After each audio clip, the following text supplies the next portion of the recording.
అలాంటి నేను పిల్లకి బ్రెయిన్ ఫ్యూర్ వచ్చింది. ప్రభుత్వ ఆసుపత్రి పొన్నూరులో ఆ పిల్లని చేర్పించినప్పుడు 2-3 days అయిన తర్వాత ఒక బ్యాడ్ న్యూస్ వినాల్సి వచ్చింది. తెల్లారికి కాన్షియస్ లేదు, పోయింది. ఏం చేయాలో తెలియదు. అమ్మ వయసు చిన్నదే. ఇద్దరు తీసుకుని ఆ బిడ్డని నేను ఒళ్ళో పెట్టుకుని శవాన్ని, డెడ్ బాడీని రిక్షాలో ఇంటికి ఇప్పటికీ నాకు గుర్తు ఆ విజువల్స్. అండ్ నాన్నకి తెలియదు ఏ విషయం, నాన్న ఎప్పుడు వస్తారో తెలియదు, ఎలా కమ్యూనికేట్ చేయాలో తెలియదు. అది తీసుకుని వెళ్ళిన తర్వాత ఇంట్లో పడుకోబెడుతుంటే ఏం చేయలేదు. చుట్టుపక్కల ముస్లిం సోదరులు ఉండేవాళ్ళు, ఫ్యామిలీస్ అక్కడ. అంటే మసీదు, పొన్నూరు మసీదు పక్కన మా ఇంట్లో అనుకుని ఆ ఇంట్లో అందరూ వచ్చి చూసేవాళ్ళు, వాళ్ళే హెల్ప్ చేసేవాళ్ళు. ఏం చేయాలో తెలియదు. నెక్స్ట్ రిచువల్స్ ఎలా చేయాలో, కంపకాలు ఎలా చేయాలో తెలియదు. తను చిన్నది, మిగతాందరూ పరిసరులే. సో అలాంటి పరిస్థితుల్లో కమ్మి వచ్చినప్పుడు చుట్టుపక్కల వాళ్ళు మీద వచ్చి చేయాల్సిన కార్యక్రమాలు చేశారు. ఆ సమయం నాకు ఎక్కడో కమ్యూనికేట్ చేసి డిపార్ట్మెంట్ ద్వారా నాన్న వచ్చేసరికి అన్నీ అయిపోయింది. ఇప్పటికీ నాకు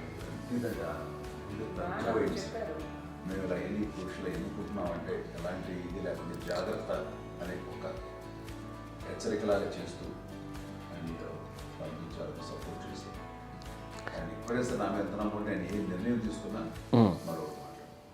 అది తనకి హాస్పిటల్ పెద్ద ఫోబియా. నేను ఎక్కడికి వస్తున్నా హాస్పిటల్. ఈ మధ్యకాలంలో సరే అమ్మ మోకాల ఆపరేషన్ జరిగింది.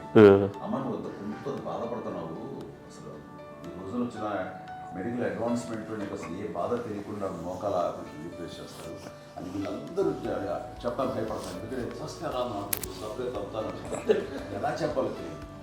ఒక్క వీళ్ళంతా కలిపి నీ మాట వింటుంది, వాళ్ళ మాట మీద నువ్వు చెప్తే వింటుంది. సరే నేను చెప్పాను అంతే. ఏదో 4 పావు ముందు చెప్తే ఎలా అవుతున్నారా, సరే ఇష్టం వేరే మా ఊరికి పర్లేదు.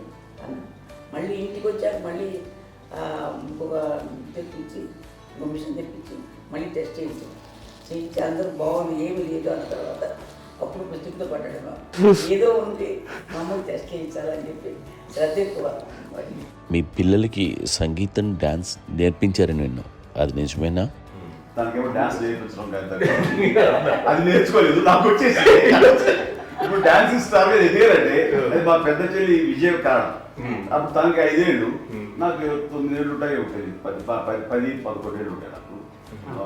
బాపట్లనా, సో బాపట్ల చాలా చిన్నది, 5 ఏళ్ళు. నాకు ఒక 11-12 ఏళ్ళు. తను తీసుకొని గోడ మీద పెట్టుకోవడం అలా కూర్చొని చూస్తుండేవాడు. కూర్చుంటే అది నేర్చుకుంటుంది. నేను మానసికంగా నేర్చేసుకున్నాను. ఇప్పటికీ ఆ స్టెప్స్ ఏమిటి వేస్తాను అంతే. ఇప్పుడు తను తరబడతాయి. ఇంకోటి ఏంటమ్మా, నమో నమో ఎన్ని ఉన్నాయో సాంగ్స్ నేను నేర్చేసుకున్నాను అనమాట. 5 పిల్లల్లో ఎవరెక్కువ పని చేసేవాళ్ళు, ఎవరు తక్కువ పని చేసేవాళ్ళు? ఏ పని చేయనండి, చేసేవాడు కదా అని అన్నయ్య చేసేవాడు. అన్ని పనులు అన్నయ్య చేసేవాడు. ఇక మా చిన్న చెల్లి, పెద్ద చెల్లి ఎక్కువ చేసేది.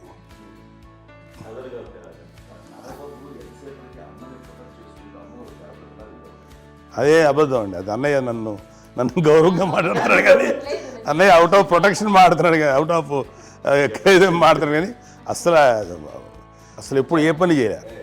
లేదు ప్రామిస్ అండి, ఏ పని చేసేవాడు కాదు. మా ఇద్దరికి మధ్యలో పాపం అన్నయ్య చాలా పని చేసేవాడు. ఎంత పని చేసేవాడు, నేను ఇచ్చిన తర్వాత మళ్ళీ నాకు ఏదైనా చిన్న పని చెప్తే అది కూడా నువ్వే చేయనివ్వండి. ఆ కోపం వచ్చేది, కోపం వచ్చి ఒకడు కొట్టేవాడు. కొడితే కోపం వచ్చేది తప్ప నేను వెళ్ళేవాడిని కాదు. అమ్మకి ఎప్పుడు ఏంటంటే ఒక ఇదే పని చేయడని, అంతే. నిజంగా ఏ పని చేసేవాడిని కాదు. అవునా? లేదు లేదు లేదు మహాప్రేమ.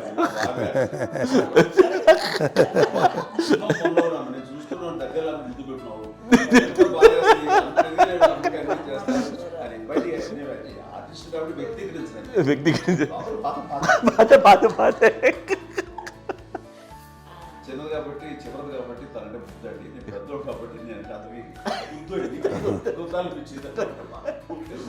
ఎక్కువ కష్టపడింది కానీ మా నాన్నగారి చేతిలో ఎక్కువ, అంటే నాన్న బాగా కోపం ఎక్కువ అనుమానించింది కానీ అన్నయ్య పాపం బాగా దొరికేసేవాడు పాపం. ఒకసారి అంటే మరి మాకే అనిపి ఏంటి ఇంత దారుణంగా ఉంది నాన్న మీద కోపం వచ్చేది నాకు. నాన్న మీద కోపం వచ్చేది, వాళ్ళని చూసి బాధ అనిపించేది. అమ్మాయి ఏమనేది కాదు. సరే అయినా సరే ఎప్పుడు కూడా పోనీ అన్ని చేసినా మళ్ళీ తను హైపర్ యాక్టివ్ అన్నయ్య ఫుల్. ఇప్పటికీ ఉన్నాడు. ఇప్పుడు ఈ రోజు కూడా అదే అన్నయ్య సేమ్ హైపర్ యాక్టివ్. యూజువల్గా పెద్ద కొడుకు కొంచెం అంటే సూపర్గా ఒక నిదానంగా ఉంటాడు అంటారు. బట్ అన్నయ్య దానికి జస్ట్ ఆపోజిట్. యూజువల్గా ఆఖరి పిల్లలు హైపర్ యాక్టివ్ ఉంటారు, అన్నయ్య పుట్టడమే భయంకరమైన హైపర్ యాక్టివ్. ఒకప్పుడు అమ్మాయిల్ని ఎక్కువగా బయటికి పంపించేవాళ్ళు కాదు, అబ్బాయిల మీద కూడా అనేక ఆంక్షలు ఉంటూ ఉండేవి. మీ పిల్లల్ని అలా ఆంక్షల మధ్య పెంచారా, లేకపోతే పూర్తి స్వేచ్ఛనిచ్చారా? అంటే మాకు మా నాన్నగారు కానీ మా అమ్మగారు కానీ అండి మాకన్నా చాలా బ్రాడ్ మైండ్ ఉన్న వ్యక్తులండి. ఎందుకంటే పిల్లలు ఎక్కడన్నా బయటకు వెళ్తే ఇప్పుడు మేమైతే భయపడిపోతాం. మా విజయ్ కానీ మా చిన్న చెల్లి అన్నయ్య నేను అందరం కూడా ఇవాళ ఉన్న పరిస్థితిలో వాళ్ళు ఎప్పుడు భయపడేవాళ్ళు కాదండి. ఎక్కడికి వెళ్తాను నీళ్ళని ఇచ్చేవాళ్ళు, లేట్ అయినా అసలు ఏమనేవాళ్ళు కాదు. లేకపోతే ఏదైనా మోటార్ బైక్లు వేసుకున్నాం, లేకపోతే కారులో ఎట్లా పడితే ఎట్లయినా సరే ఏమనేవాళ్ళు కాదు. వాళ్ళు తెలియకుండానే మాకు ఒక ఫ్రీడమ్ ఇచ్చారండి. సో దట్ అదే ఆ ఫ్రీడంలో భాగమే అన్నయ్య కానీ ఇండస్ట్రీకి వెళ్ళాలంటే కూడా ఒక వ్యక్తి ఒక కొడుకు ఒక గొప్ప కెరీర్ని పర్సూ చేసుకుంటూ వెళ్తున్నప్పుడు నాన్నగాని అమ్మగానే ఓపెన్ మైండ్ తోటి అసలు నువ్వు వెళ్ళి నాన్న ఎంతకాలం వెళ్తావచ్చు, నువ్వు ప్రయత్నించని చెప్పి అలా వదిలేశారండి. అన్నయ్య కూడా ఏంటంటే మోస్ట్ రెస్పాన్సిబుల్గా వెళ్ళి చాలా మేజర్ అమౌంట్ అన్నయ్యకి కూడా పెద్ద అమ్మకు వందలు ఇచ్చేది కాదు. కరెక్ట్గా ఆ ఇన్స్టిట్యూట్లో చదువుకునేటప్పుడు ఎంత ఇవ్వాలో కరెక్ట్గా ఇచ్చేది. తనకి ఎక్స్ట్రా ఖర్చు పెట్టుకుంటే అంటే అట్లా ఉండేది పరిస్థితి. అంతే కదా, అంత జాగ్రత్తగా అన్నయ్య కూడా అంత రెస్పాన్సిబిలిటీగా రెసిప్రోకేట్ అయ్యి చేసి అందువల్ల మా అమ్మ నమ్మకం చూడాలి, మా అమ్మగారి మా నాన్నగారి నమ్మకాన్ని ఎప్పుడు అది వాడు ఇంత నమ్మకానికి 10 times ఇచ్చాడు. ఏ వయసెస్ వైపు కానీ ఏ అలవాట్ల వైపు కానీ ఎందులో ఇండల్జ్ అవ్వకుండా నాకు నేనుగా నియంత్రించుకుంటూ సరైన మార్గంలో వెళ్ళేలాగా నాకు వెళ్ళటానికి లోపల ఆ స్ట్రాంగ్ థాట్. అడగగానే వాళ్ళు రెసిస్ట్ చేస్తే ఇచ్చారని ఆపేశారు అని ఏదో చిన్న రిలక్టెంట్ ఫీలింగ్ ఉంటుంది. వాళ్ళ మీద చిన్న కోపం నిరసన ఉండేది.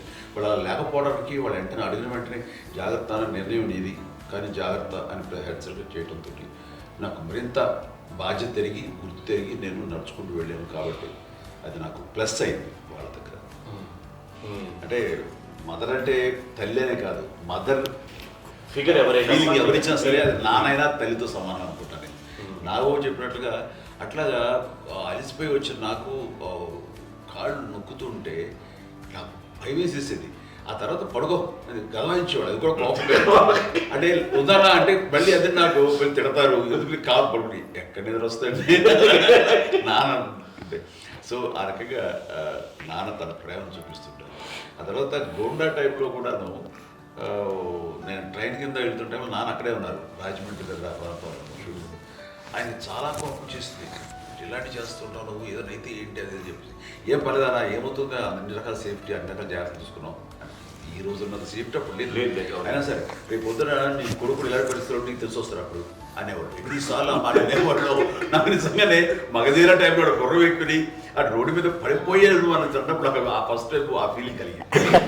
అలాగే పీటర్ హెయిన్స్ అనేవాడు ఫస్ట్ మగధీరలో జంప్ చేస్తారు, మోటార్ బైక్ జంప్ చేసినప్పుడు ట్రైల్లో పీటర్ హెయిన్స్ అంత హైట్ నుంచి 20 feet 25 feet హైట్ నుంచి పడిపోయి మొత్తాన్ని బోన్స్ని ఎరగొట్టుకుని వాడు 7 నెలలు వాడు హాస్పిటలైజ్డ్. అది వీడైతే ఏమో తలుచుకుని భయం వేసేసేది. అప్పుడు నాన్న గుర్తుకొచ్చేవాడు, ఓహో